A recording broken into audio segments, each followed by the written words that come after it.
et ils doivent rendre compte. Voilà pourquoi ces choses-là nous arrivent. C'est justement là où le bas blesse. Parce que l'homme blanc reste stoïque dans sa position d'athée. Oublions que c'est grâce à la religion, et notamment la religion chrétienne, qu'elle est devenue ce jour ce qu'elle est. Cet orgueil a créé cette situation qui a perduré pendant plus de 2 millénaires. Et c'est pourquoi les Elohim, nos créateurs maintenant, ont décidé de mettre fin en ce millénaire à cet état d'esprit d'orgueil et plus que malhonnête de l'homme terrien vis-à-vis d'eux par l'homme blanc. Le ras-le-bol de créateur, Banguala a atteint son paroxysme en ce temps précis de l'histoire de l'humanité, caractérisé par la fin inexorable du règne du Christ sur terre, parce que l'homme terrien a commencé à transgresser même les lois les plus fondamentales de l'existence de la société. L'être humain terrien par l'homme blanc a commencé à transgresser même les lois les plus fondamentales de l'existence de la société. En quoi faisant? En officialisant le mariage homosexuel, en officialisant l'homosexualité avec adoption d'enfants. Cette façon de faire, Banguala, n'apprend plus au Créateur, car l'homosexualité est plus qu'un danger pour la survie de l'espèce humanoïde terrestre. Ainsi, il a été décidé, Banguala, que la race blanche, à cause de l'homosexualité, du mariage gay, et surtout de l'adoption d'enfants par des couples gays, les cieux ont donc décidé de punir la race humaine par la race blanche. Dieu est en science, sa punition sera donc d'ordre scientifique. Comprenez-le bien, vous qui venez à l'école de la connaissance. À cause de l'officialisation de l'homosexualité, du mariage gay avec adoption d'enfants, que Dieu a décidé de punir la race humaine par la race blanche. Dieu est en science, sa punition sera d'ordre scientifique. Pour expliquer ce qui nous arrive. Comme on nous explique avec le corona aujourd'hui. Et demain dans d'autres phénomènes encore. C'est pourquoi il a été décidé par cette punition des cieux, des catastrophes naturelles et surnaturelles, sous forme de séismes à répétition, de tsunamis, de glissements de terrain, d'inondations sans précédent, de tempêtes, d'ouragans, de volcans, de crises sociales à répétition, sous forme de secousses politiques. Ce pays, la France, retenez-le bien, va connaître des secousses politiques qui n'ont jamais connu depuis que ce pays est né, depuis que la 5e République a été installée. Les secousses politiques vont arriver dans ce pays. Ainsi a été décidé. Il est temps, comme les Belges, que ce pays paye ce qu'ils ont fait subir à Mutamatsua. Si Matsua est haï des Congolais aujourd'hui, c'est à cause de la France.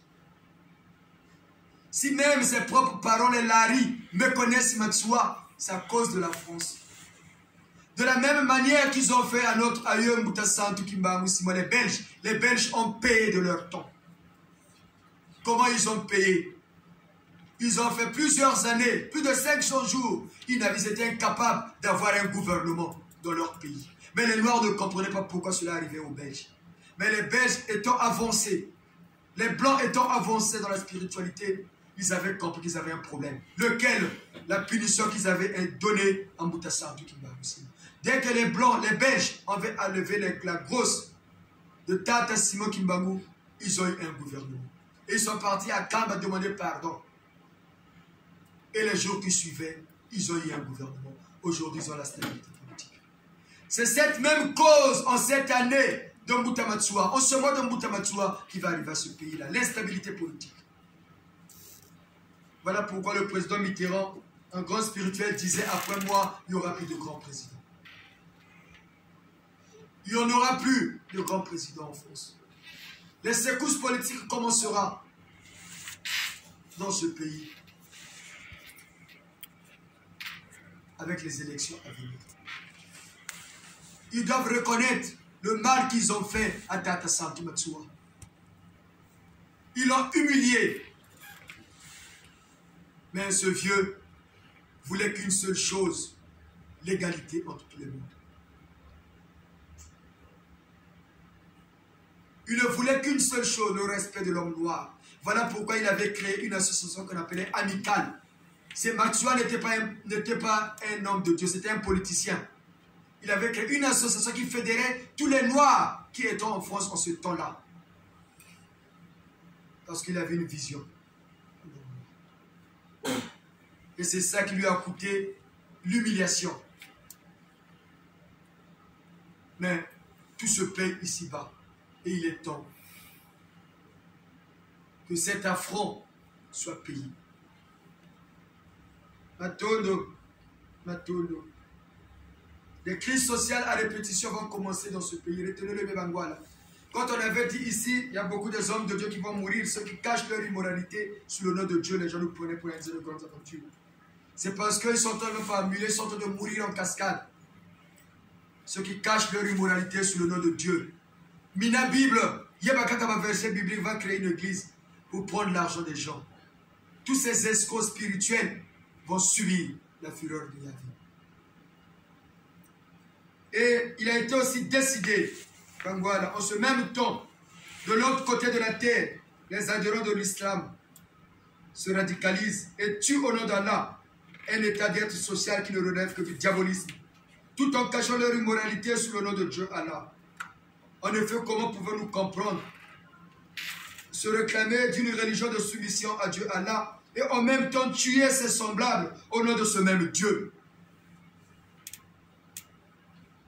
On se réclame la religion de la soumission de Dieu Allah et au nom de ce même Dieu, on tue ses semblables. Cette façon de faire, pour dire, ne relève que de cette mauvaise foi, plus que collective, qui a toujours caractérisé le musulman. Un moyen donc de cacher son immoralité sous le nom de Dieu Allah, ce qui ne peut être toujours accepté par le Créateur. Ainsi, il a été décidé par celui qui est venu juger le monde arabo-musulman payera plus que cher pour tous les crimes commis au nom de Dieu Allah par l'islam sur toute la surface terrestre. Ce n'est pas de nous, mais c'est lui qui a reçu le mandat de juger le monde. Le code 19. Celui qui descendait sur un cheval blanc, son habit était teinté de sang. Il s'appelait fidèle et véritable, la parole de Dieu. Il avait avec lui la glaive pour paître les nations. C'est la Bible qui le dit dans le livre de l'Apocalypse. Toutes les armées du ciel le suivaient. Et c'est ça le GISE. Groupe d'intervention spirituelle et d'exorcisme. Saint-Mathieu André Grenard, Saint-Kimba Simon. Donc voilà, comprenons bien. Comprenons bien ce que nous vous disons. C'est de lui le code 19, Apocalypse 19, chapitre 11. C'est ça le GISE. Le groupe, écoutez bien, groupe d'intervention spirituelle et d'exorcisme. C'est comme le GIGN, groupe d'intervention de la gendarmerie nationale. Le GIPEN, groupe d'intervention de la police. Quand ils descendent, c'est pour aller remettre de l'ordre. Et c'est ça le groupe d'intervention spirituelle que la Bible nous dit dans le livre d'Apocalypse 19. Alors je vis le ciel ouvert, et voici un cheval blanc. Celui qui le monte s'appelle fidèle et vrai. Il juge et fait la guerre avec justice. Ses yeux, une flamme ardente sur sa tête, plusieurs diadèmes, inscrit sur lui un nom qu'il est seul à connaître. Le manteau qui l'enveloppe est trempé de sang, et son nom, le Verbe de Dieu, le Verbe de Dieu. Les armées du ciel le suivaient sur des chevaux blancs, vêtus de lin d'une blancheur parfaite. De sa bouche sort une épée acérée pour en frapper les païens. C'est lui qui les mènera avec un sceptre de fer. C'est lui qui fout dans la cuve de vin de l'ardente colère de Dieu, le maître de tout. Un nom est inscrit sur son manteau et sur sa cuisse, roi des rois, seigneur des seigneurs. C'est la Bible qui le dit, Apocalypse 19, verset 11. Et c'est ça le GISE. Groupe d'intervention spirituelle et d'exorcisme. Voilà pourquoi nos interventions sont d'ordre spirituel. Et pour libérer notre continent, la libération est d'aujourd'hui d'ordre spirituel. Retenez-le bien, Bangouala.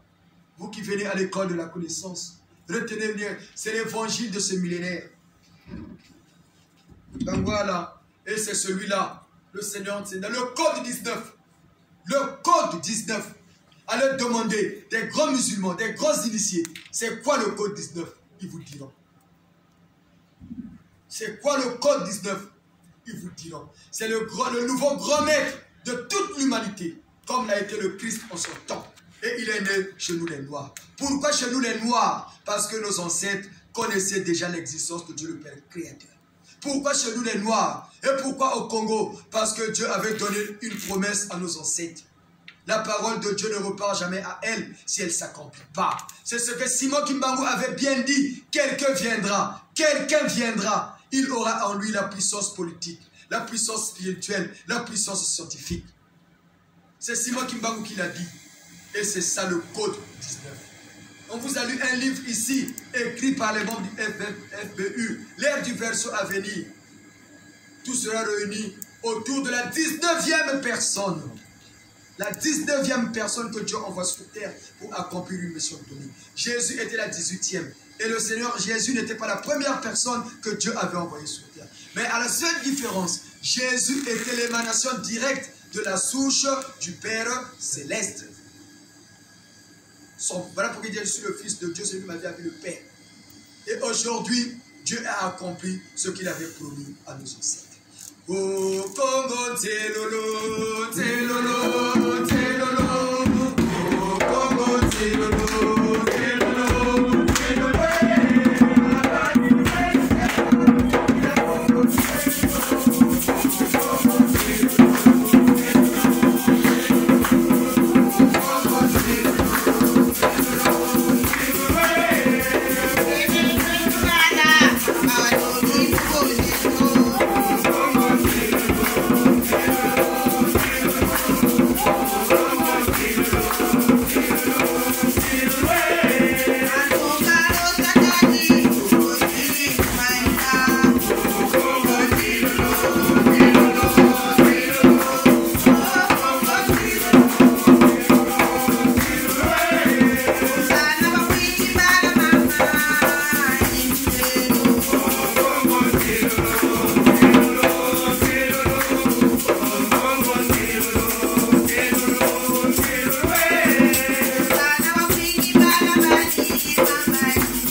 Parce qu'on avait en nous la même promesse que les Israéliens de l'époque. Voilà pourquoi, pour que nous n'oublions jamais, nos ancêtres nous ont transmis ce message. Et ce message a traversé des générations. Le Congo sera la nouvelle plateforme de la spiritualité sur terre. Tout partira du Congo. Le développement de l'Afrique est conditionné par le développement du Congo, notre pays. Les hommes passeront, mais le Congo demeurera. Les hommes passeront, mais le Congo demeurera. Tous ceux qui ont fait du tort au Congo paieront. Paieront. Paieront. Et aucun pays ne pourra attaquer le Congo. Parce que le Congo a en lui une force, une puissance née de la puissance. Une lumière née de la lumière. Pour comprendre cela, regardez au Congo, il n'y a pas de tourisme.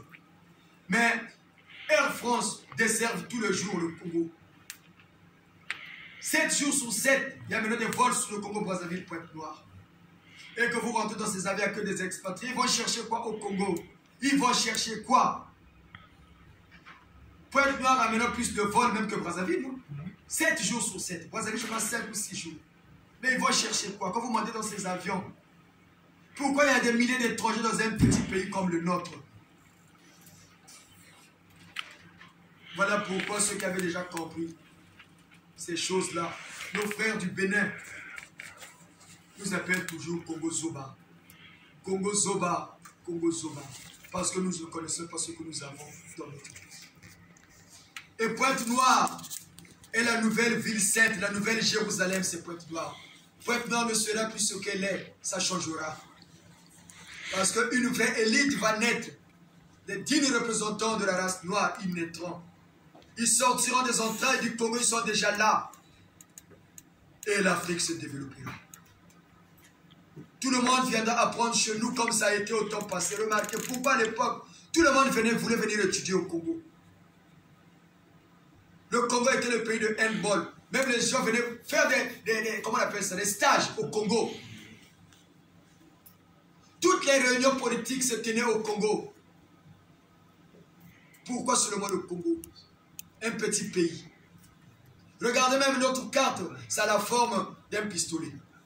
C'est parce que c'est là où ça va commencer. Ça part de là. Et nous sommes arrivés maintenant en France. Les hommes passeront, mais le Congo demeurera. Bangwala, comprenez que les temps prévus sont là.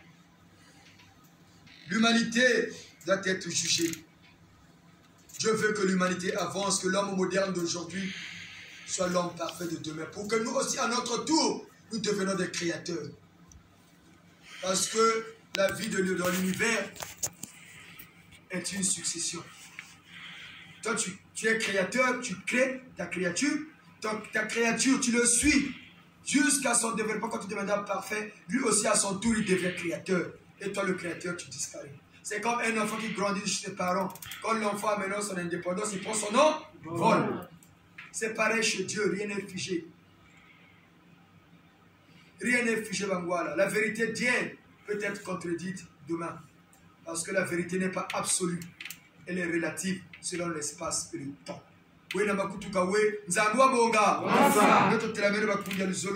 Ainsi, il faut faire l'exhortation de ce dimanche. Ensuite, le dimanche prochain, nous allons revenir sur l'URSS.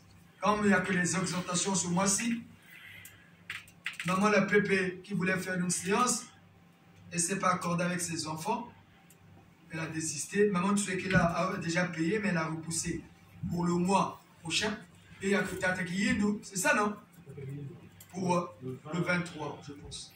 Donc, les dimanches à venir, il n'y a que des exhortations, on doit enseigner le GIS. Et on prend la salle à 10h, à 13h, on fait.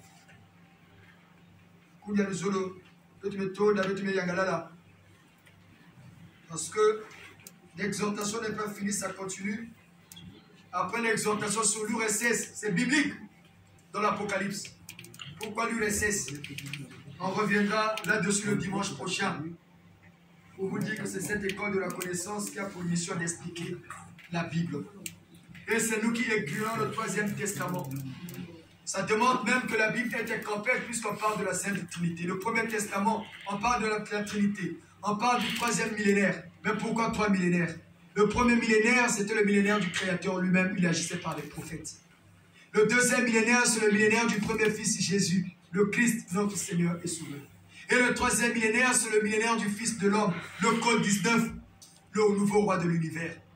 C'est ça le troisième millénaire. Et le troisième millénaire sera écrit par rapport aux œuvres et aux messages amenés par le Fils de l'homme. Quand il y avait Moïse, qui pouvait savoir qu'après la Torah, il y aura un autre livre? Est-ce que les contemporains de Moïse pouvaient l'imaginer? Même quand Jésus est né, est-ce qu'on pouvait croire ce qu'il disait, ça allait devenir un testament? Après Jésus, c'est devenu un testament, non? Un testament n'est valable que quand le testeur n'est plus là. Le Seigneur s'en a laissé. Et tout ce qu'il a laissé, c'est ça qui sera la conclusion du troisième testament. À Todo, en ce dimanche, nous prierons pour nous-mêmes en cette nouvelle année. Que Dieu bénisse son église, le GIS dans le gisanisme. Zambi kusakumuna mukanda ndobi. Tamampo mukupesa kimpoza la beto mukanda ndobi.